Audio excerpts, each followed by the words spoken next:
Good evening, Garden City. I'd like to call to order our regular scheduled council meeting for Monday, October 5th, 2020 at 7 p.m. Our first order of business is our opening ceremony, which consists of the national anthem, followed by the Pledge of Allegiance, followed by a moment of silence for those service members that have given their lives while defending our country. Would everybody please stand?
Allegiance to the flag of the United States of America and to the republic for which it stands, one nation, under God, indivisible, with liberty and justice for all.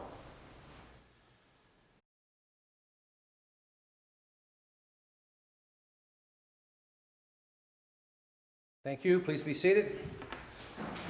Mr. Miller, you take the roll, please. Mayor Walker. Here. Mayor Pro Tem Kerwin. Here. Councilmember Squires. Here. Councilmember DeMichael. Here.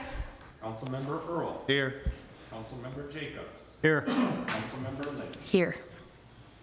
Okay, we'll move on to item 4, approval of the agenda as presented. Mayor, Councilmember Lynch. I move for the approval of the agenda for Monday, October 5th, 2020, as presented. That support was from Councilmember DeMichael. Any comments from the table? From the general public? All in favor? Aye. Opposed? Hearing none, the motion passes 7-0. Item 5, we have no recognition tonight. I don't see anybody here from the county or the state officials. No presentations, no community event announcements tonight, no petitions or communications, no public hearing tonight. Moving on to item 11, the consent agenda. Mayor, Councilmember Lynch. I move for the approval of the consent agenda, item 11A, 1 and 2. Support. Support from Councilmember Squires. Any comments from the table? From the general public? All in favor? Aye. Opposed? Hearing none, that motion passes 7-0. We're going to move on to our action items. B1, request for special land use of 30158 Hennepin Street. The first thing we need is a motion to remove it from the table because it was tabled at the last meeting. So moved. Support. Okay, moved by Councilmember Lynch, supported by Councilmember Earl. All in favor? Aye. Okay, motion passes 7-0. Now, I need a motion, just so everyone knows, the public had their opportunity to speak on this at the public hearing at the last meeting. So we'll just have a motion for or against. We'll have comments by the council, and then it goes to a vote. So the public already had their opportunity to speak on this item. So a motion is in order. Mayor, Councilmember Jacobs. I'd like to make a motion to deny the special land use. Support. Support from Councilmember DeMichael. Comments from the table. Mayor, Councilmember Jacobs. yeah, as much as everything I read, all the letters, and I did read them all, for and against, and Ms. Duncan, if I had to young child right now, I'd love to have him or her be with you. My issue is the special land use stays with that residence. If you move, the next person is going to have that opportunity to run a business out of your house, or their house at that time. And I think that's unfair for your neighbors, because their home values could go down. You know, potentially if people are working different shifts and don't want a daycare there. So to me, it's absolutely just based on the facts of that. And everything I read, your whole family's outstanding. So it was a really hard decision that I came up with. That's all. Thank you. Councilmember Lynch? By possibly turning this down, you can still do a daycare up to 6 children. It's the above 6 children that the daycare can't be done, okay? Just so you understand that, and that you can do wherever you're living at, okay? Any other comments? I was absent at the last meeting, but I did watch the entire meeting, and I seen all the comments for and against. Again, I think Mrs. Duncan, I would leave my kids with her after everything I heard. But I also read over 30-something letters we had from residents, neighbors, and the two things why I'll be voting against this is the special land use stays with the property forever. That's the And secondly, I just don't think it's fair to the neighbors with that many kids every day when they want to enjoy their backyards or, you know, for quiet and everything. So I just don't think it belongs with that many kids in a residential area. So I'll be voting no on this. Any other comments from any other council members? Okay. We'll take the roll call on this one, please, Mr. Miller.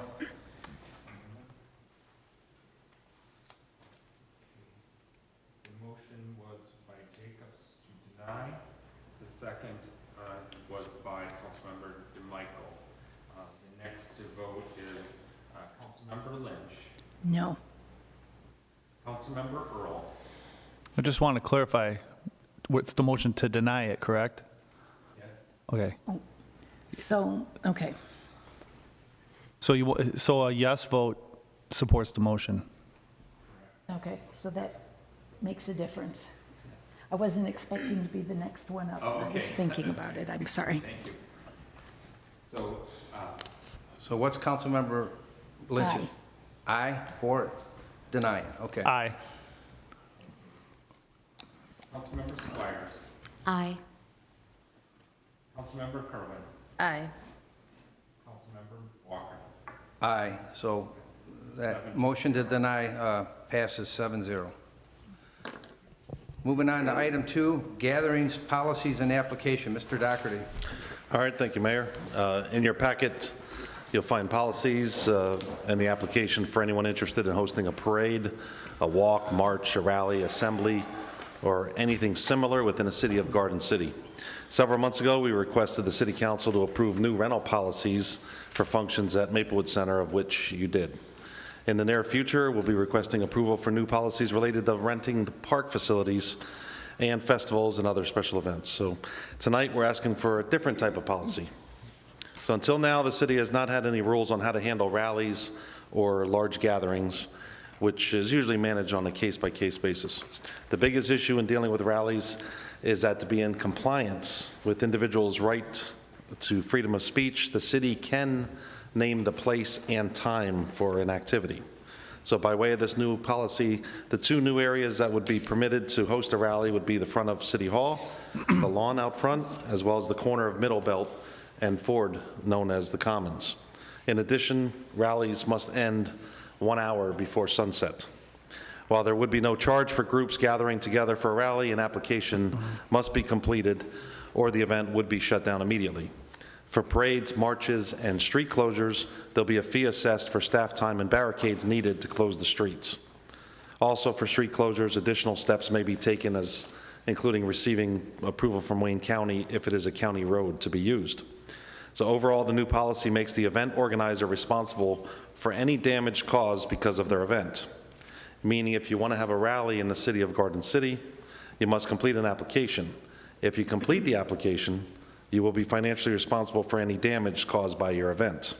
On the other hand, choosing to have an event without obtaining a permit allows the city to immediately shut the event down before it even gets started. Overall, this new policy will put in writing what is expected of event organizers, as well as how rallies and parades are to be conducted in the city of Garden City. And with that, staff requests approval of the gatherings policy and application. Mayor, Councilmember Kerwin. I motion to approve a policy that establishes the rules and procedures for walks, marches, parades, street closures, rallies, gatherings, and assemblies. Support. Support from Councilmember Squires. Comments from the table?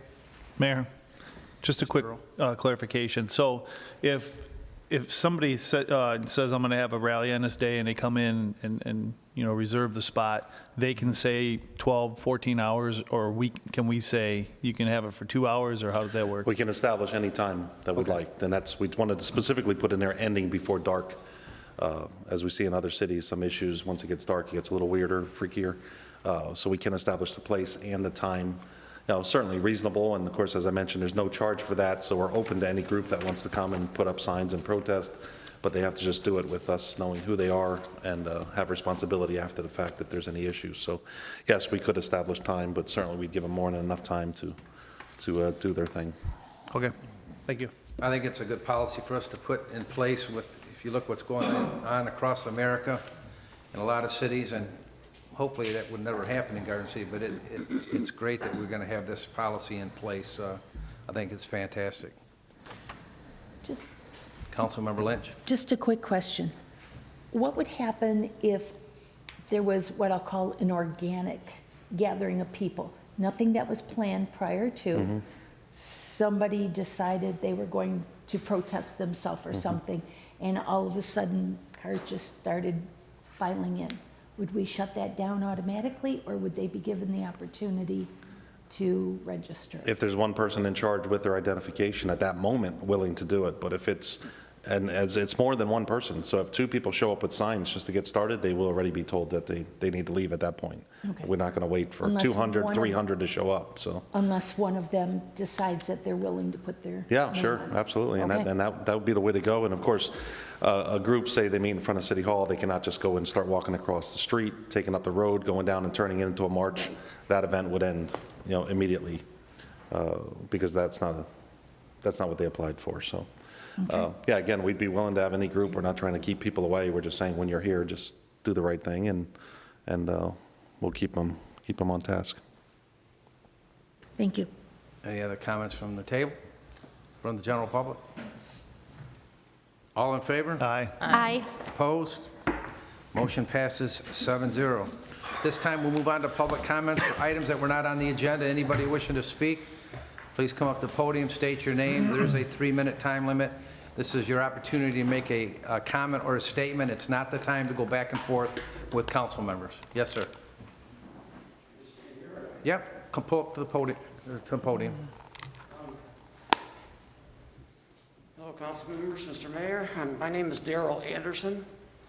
You can remove your mask to talk so we can hear you better. Yeah, there you go. I've lived in Garden City for 23 years, so I'm not a newbie. Most of my problems here have to do with the road work that's been done and is still being done, I think. There's a house at 31909 Hennepin. It has a dangerous road edge at its ditch. It is sharp and drops off 12 to 18 inches. Cars could easily fall into the ditch, and they have, because I know the people who live across the street, and they've said that there have been cars dropping into that thing before the road work's done. Because a lot of the problem is because the streets are just too narrow. I don't know if anything can be done about that. But I'm just afraid this could cause a lawsuit to the city. Maybe it has, I don't know. So that's one thing. My next bullet point here is, a year or more ago, Craig, which is where I live on Craig, I'm the only house on Craig. Craig was repaved from Cherry Hill about a year or so ago, and they did a great job. But why did the job stop there and not continue through to Ford Road? Why do the people on Craig from Marquette to Ford Road get ignored, and I'm one of them. I mean, I know it's going to get done eventually. I just don't understand why it wasn't completed all the way through there. And my third complaint is Hubbard itself was resurfaced just a few weeks ago from Marquette to Ford Road. Craig gets 3 times as much traffic as Hubbard does. So again, what about Craig? So that is twice Craig has been ignored, and winter is just around the corner. And that's it. Thank you, sir. Anybody else? Mr. Molnar.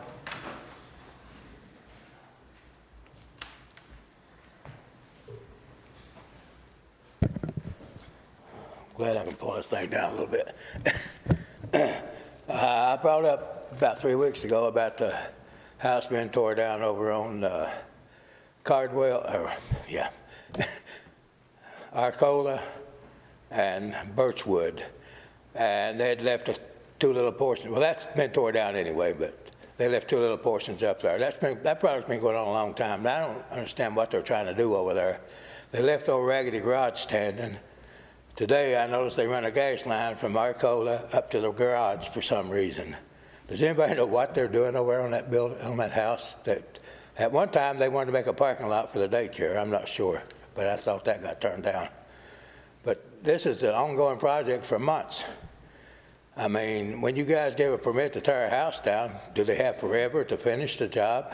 Because this is ridiculous. I mean, that job should have been done in no more than a week anyway, and it's been months. And then I got another little thing here. I don't know if anybody looked at their DT Energy bill, but it seems like everybody remembers when they did the street lights in Detroit. Well, now it seems like DT Energy is saying they need me to pay about 93 cents a month for 3 months. How did they word that? Service Commission to recover a portion of the cost of them getting a new business. And the Public Service Commission, I guess, okayed that. I just can't make no sense out of it. And I know people are going to say it's only 93 cents, or it could be less, depending on what you use. But why am I paying more energy bills so that DT Energy can expand their goddamn service area? Can you get anybody from DT Energy to come in here and tell me why that is and explain why that is to me? I know they can't explain it because it makes no sense, but could they try one time? I promise I won't chop their head off. I might kick them, though. I can promise you that. Thank you. Thank you. Anybody else? City Manager's report. All right. Thank you, Mayor. Just a couple of answers there that I can knock out. Mr. Molnar, I'll give you a call. I'll find out more about the Birchwood House and give you a call tomorrow, hopefully. Craig is on schedule for next year. Yes, Craig and it's the other side of Hubbard. Muller and Craig. City didn't have enough money. That was before the bond issue that was passed.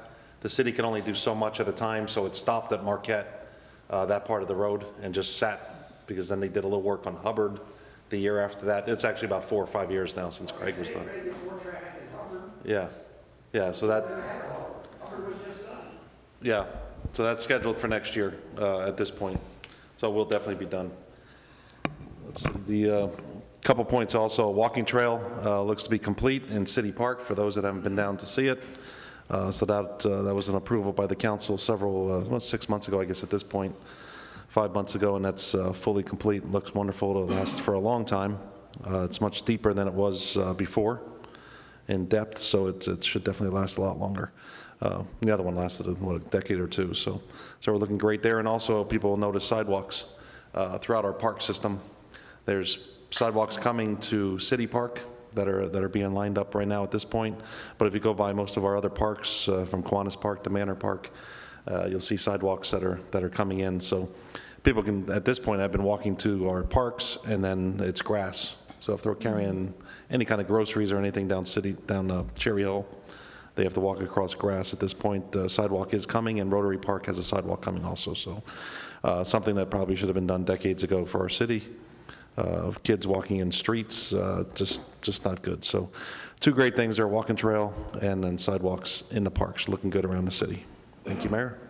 Okay. Councilmember DeMichael. I don't have anything tonight, thank you. Okay. Councilmember Lynch.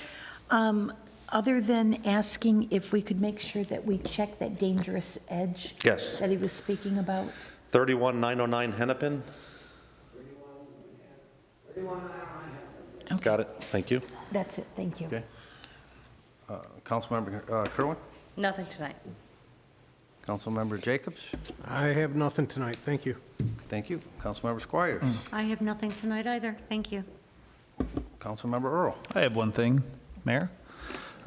With this recent decision by the Supreme Court on the governor's executive orders, throughout this COVID issue, she has shut down businesses across the state of Michigan. You could go to Home Depot, you could go to Kroger, but you couldn't go to our local hardware stores. It has cost our businesses millions and millions of dollars. Our local businesses are the ones that are able to reopen are struggling to survive. There was no rhyme or reason as to why some of the businesses were allowed to be open and some weren't.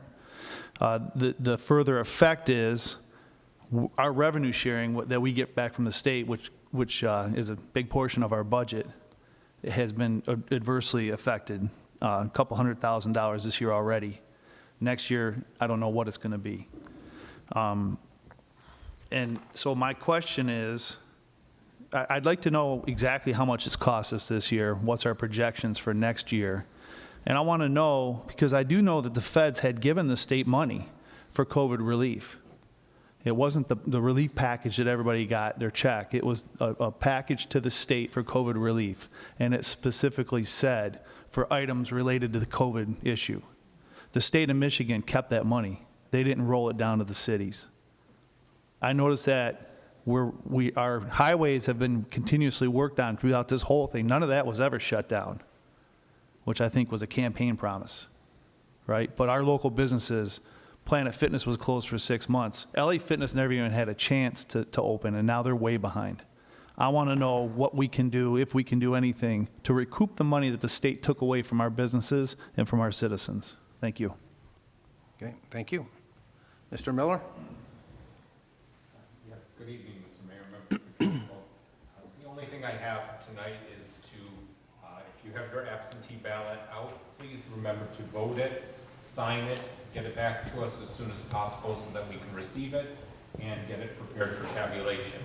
I know we're a month away, but any ballots that come in before that will help us be able to get the absentee counting boards up and running for Tuesday, November 3rd. Thank you. Thank you. I would like to thank Mayor Pro Tem Kerwin for running the last meeting in my absence. She did a heck of a job, and so good job, Mayor Pro Tem, and thank you. And that's all I have. No further business. This meeting is adjourned.